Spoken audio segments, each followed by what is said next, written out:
So the question for you might be, why do we need a clean lens? That's pretty important because you want to have clean cuts and you want the laser to get through the lens and not staying in it and destroying it in the end. So let's have a closer look how to clean the lens here on our specific lasers. Komm, das wird gut. Okay, perfect. Alright people in motion, welcome back. Today I'm going to show you how to clean the lenses of the laser, which is pretty important. So the first step would be that you bring the head forward to you to be able to access it, because the lens is directly where the laser comes out. You can open this hatch here to get access and have a closer look. Come here. There are actually two screws here on the head you use for this reason. The lower one, the smaller one, is to release the nozzle from the actual tube. And then the bigger one here, you open this one to get the whole tube out, and there is the lens inside. If you unscrew the upper screw here, then you release the whole tube with the lens inside. So as you might see, there are some particles on the lens we don't want to have there.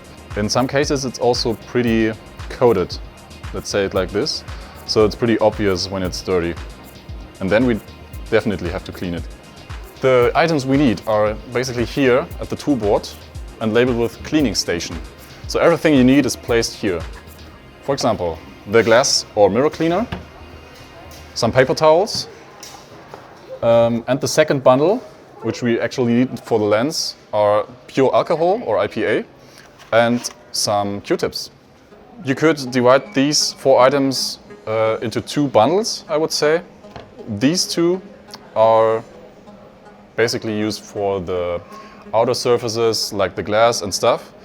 And what we need for cleaning the lenses and mirrors are these 2. So pure alcohol and Q-tips. Please make sure to use only these for the lenses. So what we do next is basically we take a little Q-tip, soak it with some alcohol. We take our lens and the soaked Q-tip,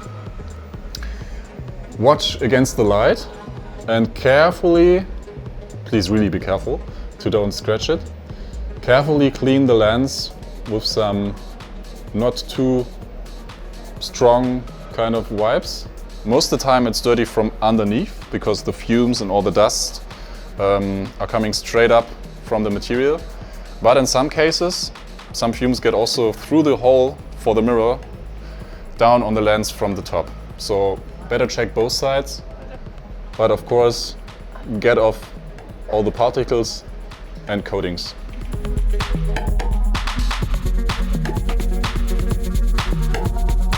So after cleaning the lens from both sides, we go back to our machine and basically do the process the other way around. So we place it in the tube, tightening the upper screw and placing the nozzle. Watch out that it sits correctly. It might be a bit difficult sometimes, but it will fit. Tighten the lower screw. Always be aware of tightening properly, but not over tightening it, so that everything stays in place and doesn't get blown off. If you're wondering about the height of the nozzle or the tube, we place this little clamp here to make it easy for you to always find the right focus position, because finding the right focus position is actually the most important thing afterwards. So just tighten the upper screw by hitting this marking thing, the marked spot. And then basically the lens or the tube is ready to go again, but we need to check the mirror above it as well. So to check the mirror above the lens we cleaned already, we need some direct light. You can use your smartphone, for example. So you take your light and then just have a look to the mirror. If it's coated, if there are some particles on it, whatever may be there and interrupt the laser beam, we have to take off. And therefore, we get back to our Q-tips and some alcohol. Take your light, have a look at the mirror, and then clean it carefully with some easy wipes. And take all the dirt or fumes off the mirror. After finishing cleaning the lens and the mirror, we're basically done. The only thing we have to do is closing this little hatch here. And if you want, you could do the autofocusing process and double check if the nozzle has the 10mm distance between your surface and the actual tip of the nozzle. If you want to check back how to do the focusing process, have a look in our previous video where I show you the basics of operating the lasers. Okay, afterwards we just close the laser, turn it off, and the next user can use it.